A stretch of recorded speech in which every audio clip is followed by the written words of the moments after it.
The New Warehouse Podcast, hosted by Kevin Lawton, is your source for insights and ideas from the distribution, transportation, and logistics industry. A new episode every Monday morning brings you the latest from industry experts and thought leaders. And now, here's Kevin.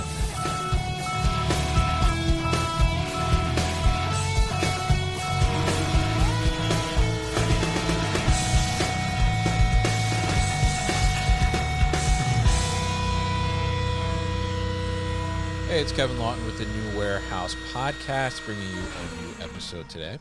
And on today's episode, I am going to be joined by Megan Baker, and she is the VP of Engagement over at the Green Building Initiative, also known as GBI for short as well.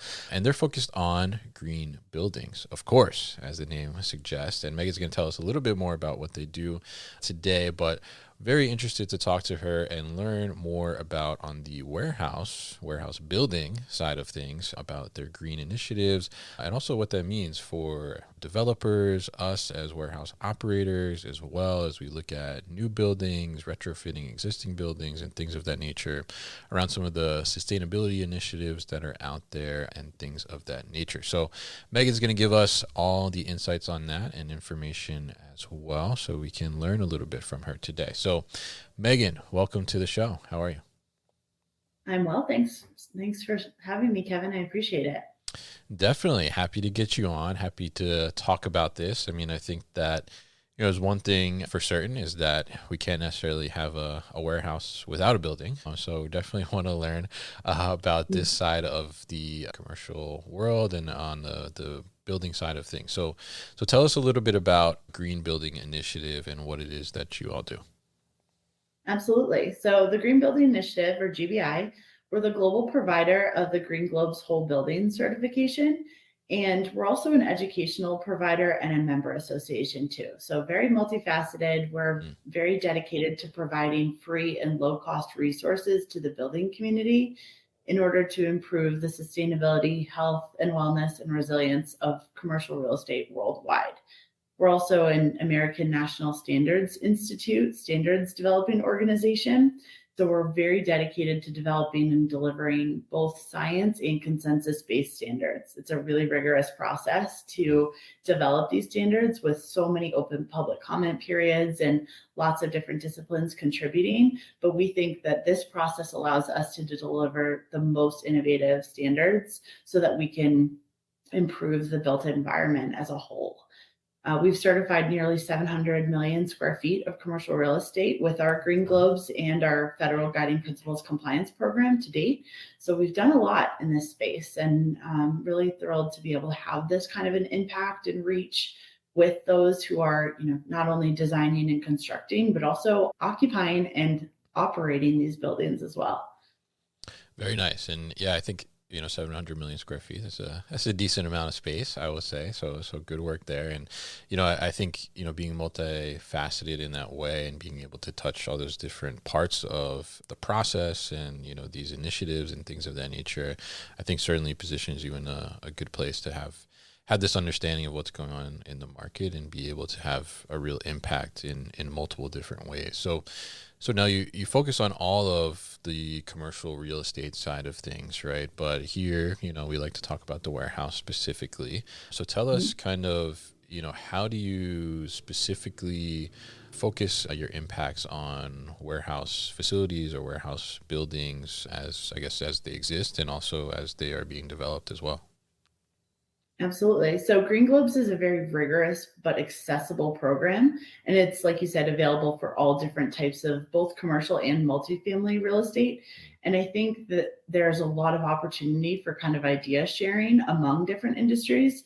So best practices in one industry, might actually lend itself really nicely to another asset class as well. We're seeing that with a lot of different industries, data centers, for example, and warehouses. There's a lot of overlap in terms of some of the sustainability measures that they're taking on, and also just some of the concerns as well, being worried about the grid and the strains on the grid. So I think that there's a lot of overlap, which is really nice. And like you said, we're able to kind of see a 30,000 foot view of the trends that are taking place in all of commercial real estate.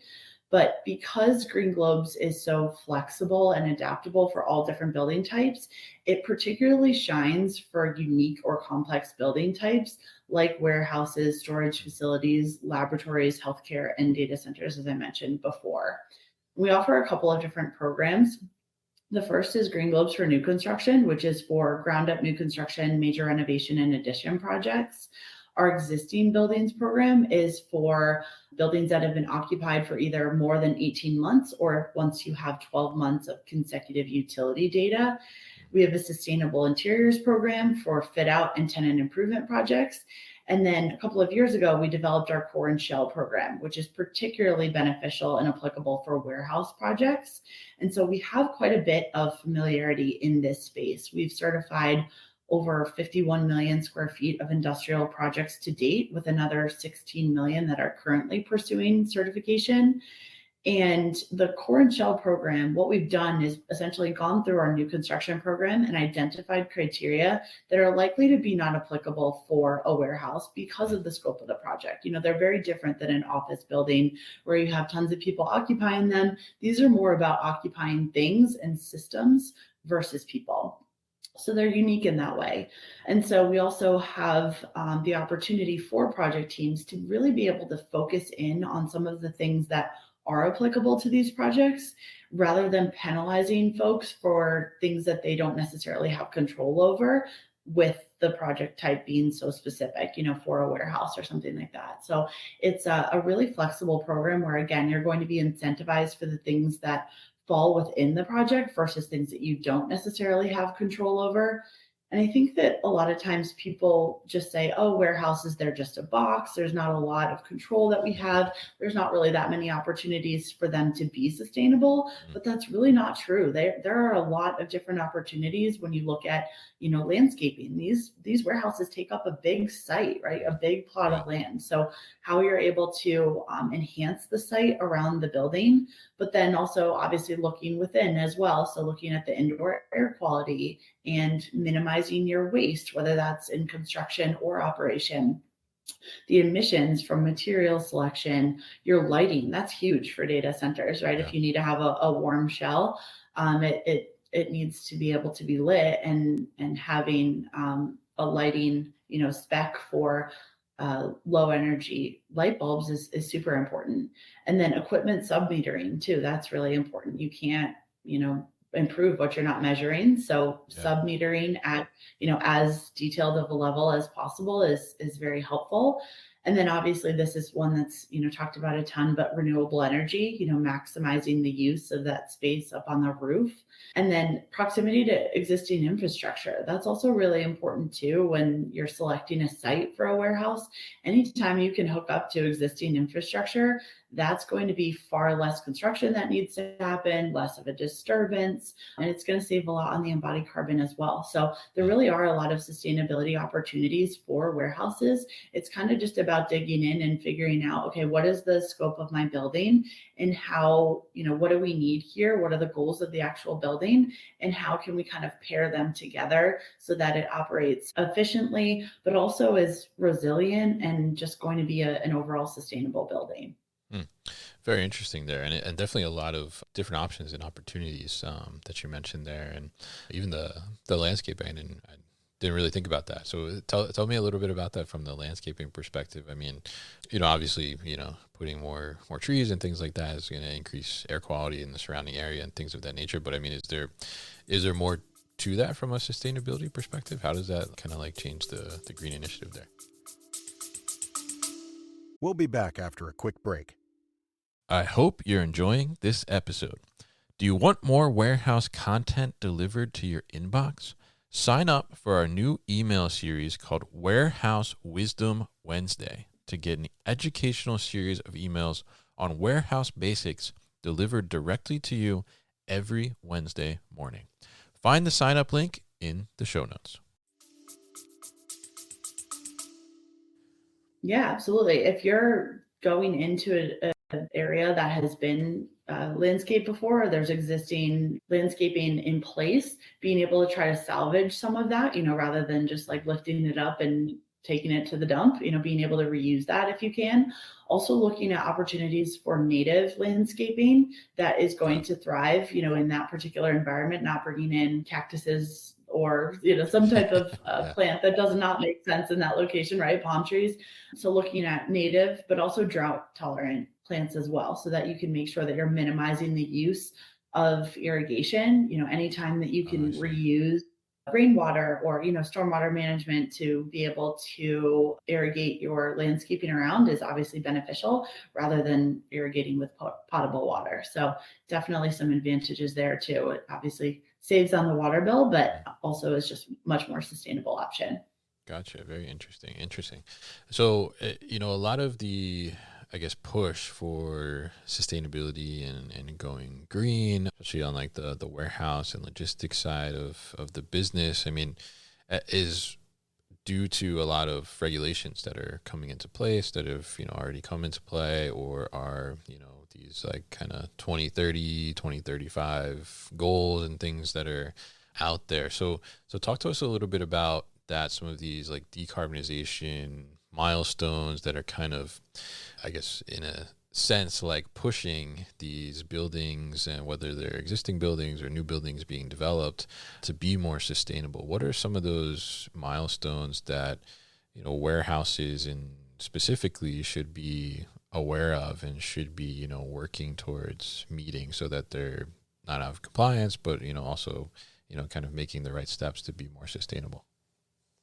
Yeah, you mentioned the regulatory environment, and that's going to be a major market driver for building decarbonization. The White House and the Department of Energy recently announced their national definition for a zero emissions building for the private sector. So that is going to have a major ripple effect on the commercial real estate market for decarbonization of buildings. So we'll continue to see different policies like that come out. This definition really is going to serve as a guide for both state and local governments and companies, also setting energy and carbon reduction targets to achieve global climate goals. This does have, the regulatory environment does have an impact on it, but also stakeholders are looking for this as well. They're demanding sustainability and ESG at building and enterprise levels. We're also seeing, as you mentioned, like association type commitments, such as the AIA 2030, MEP 2040. I think these decade milestones used to feel really far away, but we're coming up on them very quickly, right? So if you're not doing something now, it's going to be a mad scramble to try to make yourself in compliance with some of these, as the years continue on. So I think that we're going to continue to see new regulations pop up. We're already seeing a ton in California, Local Law 97 in New York, that also impose penalties if you're out of compliance. So, making sure that rather than paying those penalties by not doing anything, pay yourself as a building owner or developer, reinvest that money into your own asset to make it more valuable rather than just paying the fines. It's really important to do that because we're not going to be able to achieve all of these collective climate goals if we're not all doing something, and I think that that's something that worries people a little bit, is that it just feels like such a huge undertaking, but there's steps that can be taken sort of as a progression for getting to net zero. It's not going to happen overnight, but we all need to be doing something and have a plan in place so that we ultimately can be delivering, net zero buildings. I think that that's really important to just like kind of zoom away and say, okay, these are the things that we can do in the next year, 2 years, 5 years to get to these goals.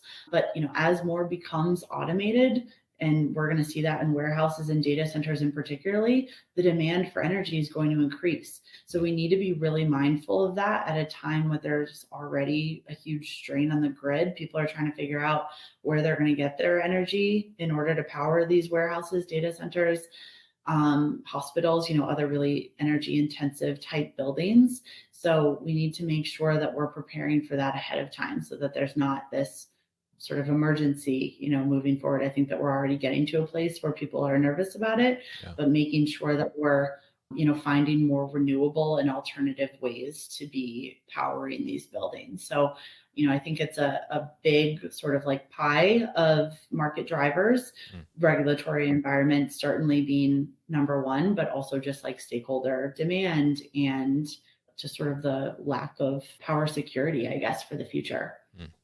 Interesting. Yeah. Yeah. And I think there are a lot of different drivers there too, as well. And, not only from the regulatory side, which is, a pretty powerful driver, I guess, at the end of the day, right?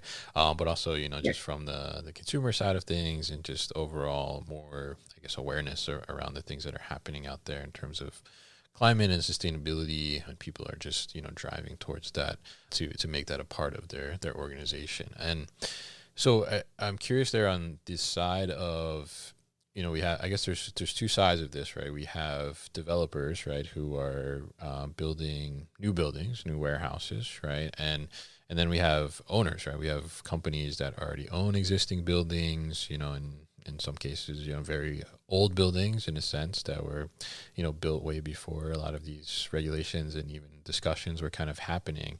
So what are you seeing in terms of, these developers and owners? I mean, how are they kind of adjusting the way they do things, whether it's the way they're building new buildings or whether it's the way they're going about adjusting the infrastructure of existing buildings to kind of meet these goals and become more sustainable? Yeah. And there's definitely two parts of this, the first being the new construction side of things. And I think that developers and owners are really beginning to realize the importance of a concept that I typically refer to as a sustainability layup, right? Like where they're setting their tenants up for sustainability success, not necessarily kicking the can down the road to say, oh, that's not necessarily my problem. I have a triple net lease. So that's, the bills are going to be seen and paid for by my tenant, really thinking about the long-term health and value of their own asset as developers and owners, I think is really critical and something that they are really trying to focus on. And I think something that is going to be increasingly adopted by owners and developers. One of the examples that comes to mind is the setup for EV charging stations. So whether you actually intend on putting chargers in at the site or not, it's still certainly advantageous to be thinking about that at the beginning to set your tenants up for success sustainably. So rather than having to rip up the concrete later, the infrastructure is already there. So it'd be much more simple for a tenant to come in and install charging stations. One of the things that I think we need to be aware of and careful of is overspending on sustainability and ESG reporting. You can't improve what you're not measuring. So reporting is certainly important. But there was an IBM study that came out earlier this year that found that spending on sustainability reporting exceeds spending on sustainability innovation by 43%. So that's a significant number. And that is something that everyone needs to be aware of. Yes, it's very important, again, to put out those ESG reports. And obviously you can improve what you're not measuring, right? But it is very critical to make sure that funding is going to the appropriate places. So I think that that's something too that we kind of need to really hone in on and say, okay, where in my budget can we reallocate these funds so we're actually putting it back into the building? Your point to the existing buildings, right? Like it's much harder to go in and retrofit a building to become net zero than it is to build a net zero building from the ground up. So you really need to look and see where you can sort of allocate your funds and be able to reinvest in the building in order to have more efficient systems and to become more dependent on renewable energy versus burning fossil fuels. And all of your systems and making sure that you're evaluating those as well, performing commissioning on your buildings, retro commissionings, things like that to make sure that your systems are, operating the way that they should be, but also not decommissioning systems before the end of their service life. I think that that's something that we've seen in New York as well, is that building owners are attempting to become in compliance with Local Law 97, but I don't think the idea was to get rid of all your systems before they're actually lived their lifespan, because that's a lot of embodied carbon, right? So making sure that we're letting the system sort of like live out, but doing all of the other things that we can in the meantime, and then taking a look and really making sure that your capital improvements are spaced appropriately and they're feasible. I think also putting the right people in place is really important too. You really have to have buy-in from top down and bottom up as well. These types of initiatives can't just be coming from a sustainability champion. They really have to be bought in by your CFO, your CSO, your CEO, right? Your C-suite, but then all of those people that are managing the building from a day-to-day basis as well. Interesting perspective there. I think that it's really interesting. I mean, to your point there about, changing out these systems in the sense that are still working, right? Like basically scrap them to bring in more sustainable systems doesn't necessarily always make the most sense. And I think that's a great call out there too around, spending more on ESG reporting than actually spending more on taking action on ESG initiatives and making changes. And I think that's something that, it's like you said, you need to measure it to be able to improve upon it. But if you're measuring it and then not taking any action to do the improvement, then it's kind of a waste in a sense a little bit. So I'm curious, on these different types of things, how does GBI really like come into play here, and how does GBI help these, whether it's the developer or existing building owners? How do you guys kind of help them out to meet these initiatives and get the ball rolling so that they can achieve these milestones? Yeah, absolutely. So the Green Building Initiative, we put out as many free and low cost resources as possible, but we offer the Green Globe certification, which is again that whole building certification that looks at the sustainability, the health and wellness and resilience of all different types of commercial real estate. And again, we typically use our core and shell program when we're working with warehouses, but we also do quite a bit in the existing warehouse space as well. So both types of certifications that we're administrating in this industry. And the two sets of criteria for, a core and shell versus an existing buildings certification really focus on, the intended performance of the building on the new construction side, and then the actual operational performance on the existing building side. So it provides a framework. It's 1,000 total points, which sounds really daunting, but I promise it's not, because it evaluates a number of different things within the building. So it looks at a couple of different environmental assessment areas that evaluate the building, the site, the disciplines involved, your project management, your goal setting, all of that. So getting GBI and Green Globes involved early on is very advantageous, because we're actually able, through the process of certification, to provide very specific and personalized recommendations for improvement, whether that is on the new construction or existing side. So you're able to review the criteria and say, oh, I had never thought of that. Of course we could do something like that. Or, oh, we've already been doing that, but we didn't realize this, or we can improve on this. So using the criteria that has been developed sort of as a guide and a framework to improve the building. And then also we offer the services of a third-party assessor as well, we refer to as a Green Globes assessor. That's an architect or engineer that they've been in the field for 10 plus years. They've undergone a very rigorous training through GBI and on Green Globes, and they are really in your corner to be a sustainability champion for you, to help you understand the criteria if you have any questions on it, understand how your design of the building, is going to provide points and reward points and credit for Green Globes, and then to actually come out and perform an on-site assessment. So the assessor will walk through the building and point things out to you, like, hey, I noticed that you didn't mark any, criteria for this, or you didn't mark yes for this, but I see visually that you're doing that. So it's a very educational experience, and it's intended to be practical. So, the assessor will write a final report after that walkthrough as well and say, here are all the things that I found that you're doing. Here are some things that you might want to improve on. And here's kind of a running list that you can take the report off the shelf every couple of years and incorporate some of these features into your CapEx budgeting, so that you have something tangible for multiple years to use it.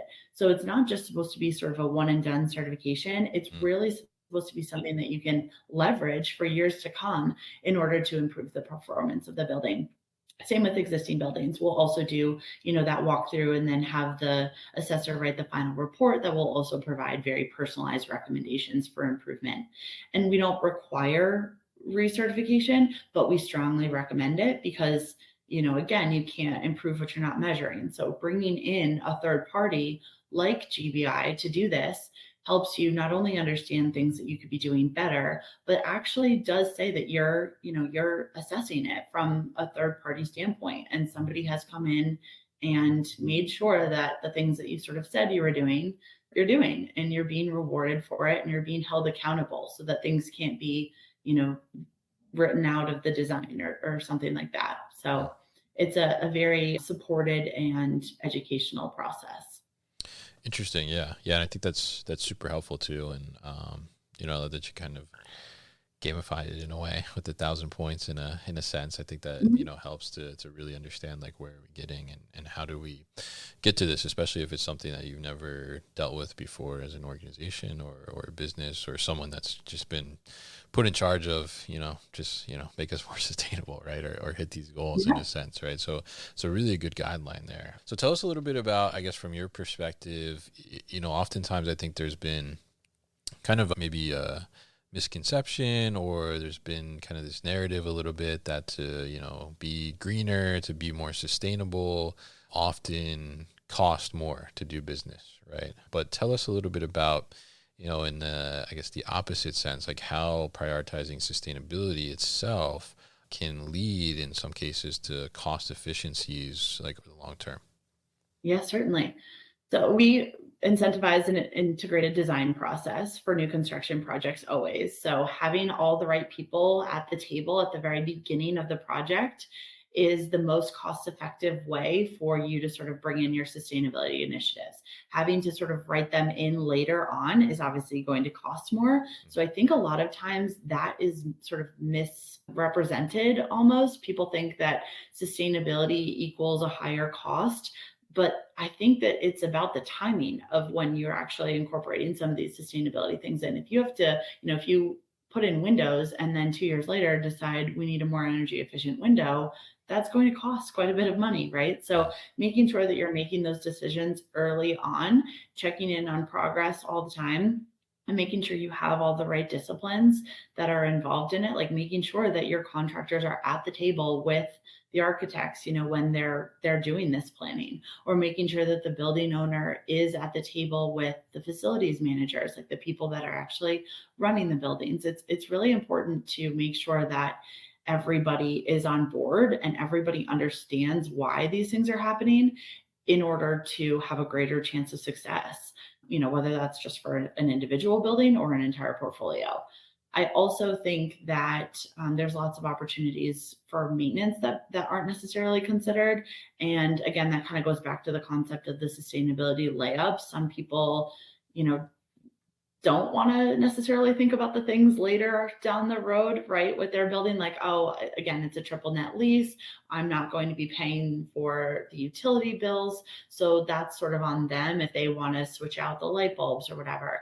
But, sometimes what people fail to recognize is that those light bulbs are going to last a lot longer than the light bulbs that you're maybe currently using. They're going to require a lot less maintenance. They're going to require less time that your facilities managers need to spend on ladders, putting themselves in danger, changing those light bulbs out. So there's a lot of benefits like that. That's obviously just one example. But, I also mentioned the EV charging, like making sure that the infrastructure, while you have everything up, while the ground is open, put in the infrastructure so that somebody could put in the chargers later. If you have to go back and open everything up and put the infrastructure in, that's going to be significantly more cost and time consuming. So making sure that, again, those decisions are being made early is very, very helpful, but then also trying to think a little bit past the end of your nose, not just thinking about what is the cost implications today, what is the cost implications of me for the future, and not just from a sustainability perspective, but also from a resilience standpoint. We've been seeing these crazy weather events, right? Where commercial real estate can take a huge hit, right? And so you want to protect that building, that asset. And by putting in, more durable things that are inherently more sustainable as well, right? Because you're putting a bigger barrier between the inside and the outside of a building. So that's inherently going to be more energy efficient. also coincides with being a more resilient building. So I think thinking about those things long term really does allow you to implement really sustainable features into a building without having it cost a lot more. Interesting. Yeah. Yeah. And I think that's, great to know because like I said before, I mean, I think there's always been kind of this idea that, going green or being more sustainable is going to cost more money. And, I think a lot of times when we look at it, especially on the warehouse and like logistics side of things, a lot of times, some of these initiatives that we can do and go through actually end up saving us money because we're utilizing, whether it's less space or we're using that space more efficiently, and that helps to reduce the cost and helps to reduce the frequency and maybe the transportation that we might be using and things of that nature. So I think there's a lot of tie in there to be able to do improvements that are sustainable, but also improvements at the same time that are going to be more cost effective and more efficient as well. So very interesting there. So I'm curious here. I mean, as we kind of look to the future, and you mentioned the idea of a net zero building before, and I think you said the White House and Department of Energy put out like what their definition of a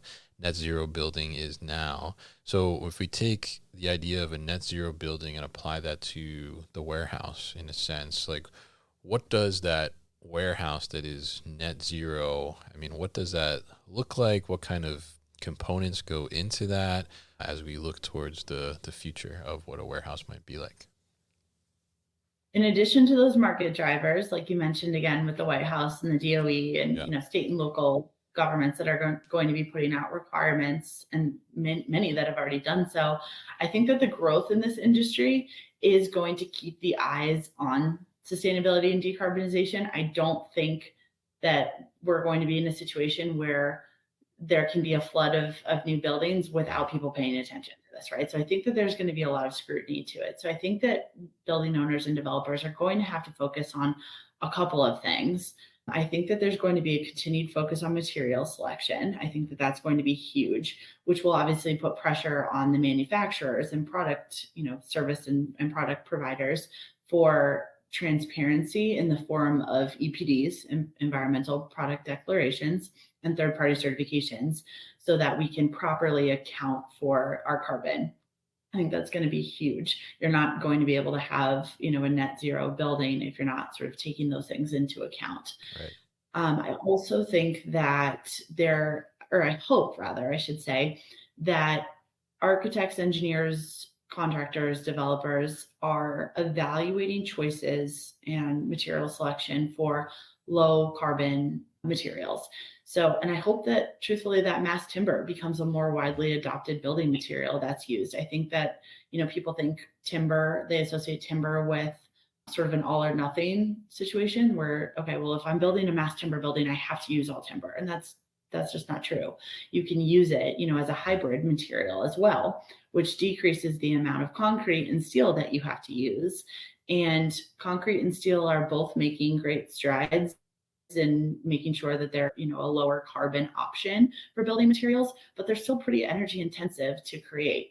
So I think that, I certainly hope again that mass timber will become something that we see a little bit more because it is a very resilient building material as well, and produces less carbon emissions. So I think that would be something that would be certainly beneficial to evaluate in any sense the building materials going into the development of these buildings, and thinking, quote, outside the box a little bit. Yeah. And then I also think that,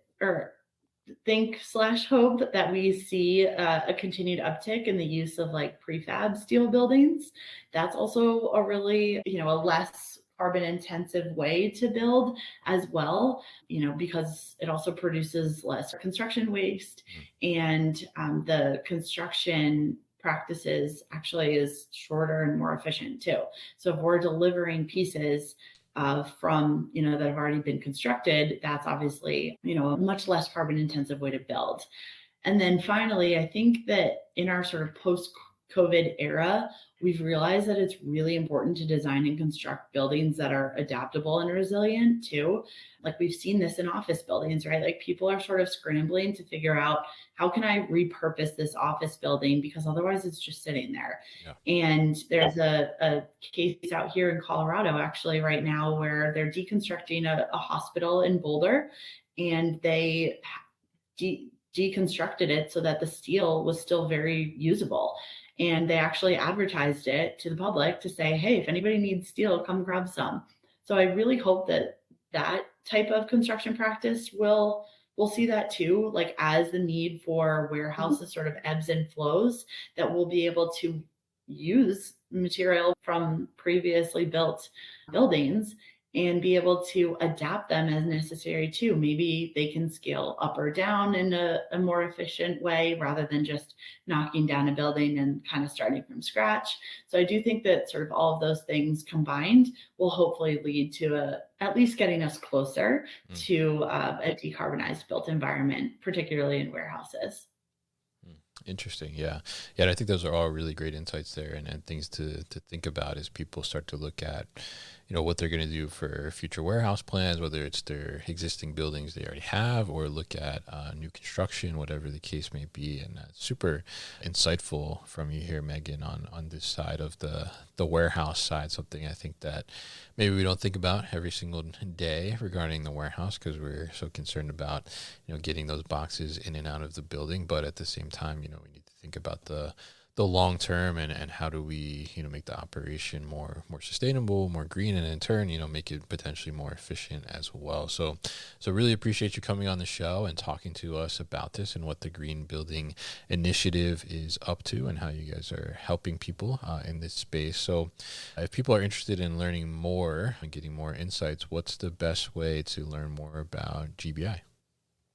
Absolutely. We're happy to help. Our website is thegbi.org, or you can reach us at info@thegbi.org. We have a wonderful client services team that's ready to help with any questions. We have a live help chat feature on our website too, and we're always available to support any project teams. All right, fantastic. And we'll definitely put all of that information at thenewwarehouse.com as well so people can easily find it. So, Megan, thank you once again for your time on the show today.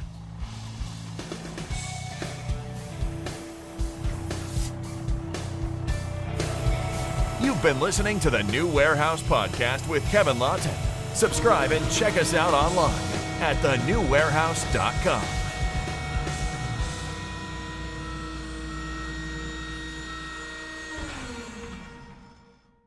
Enjoyed this episode? Make sure you are subscribed to the podcast, and for more content from the New Warehouse, find us on LinkedIn and YouTube. Links to subscribe can be found in the show notes, and for everything The New Warehouse, head to thenewwarehouse.com.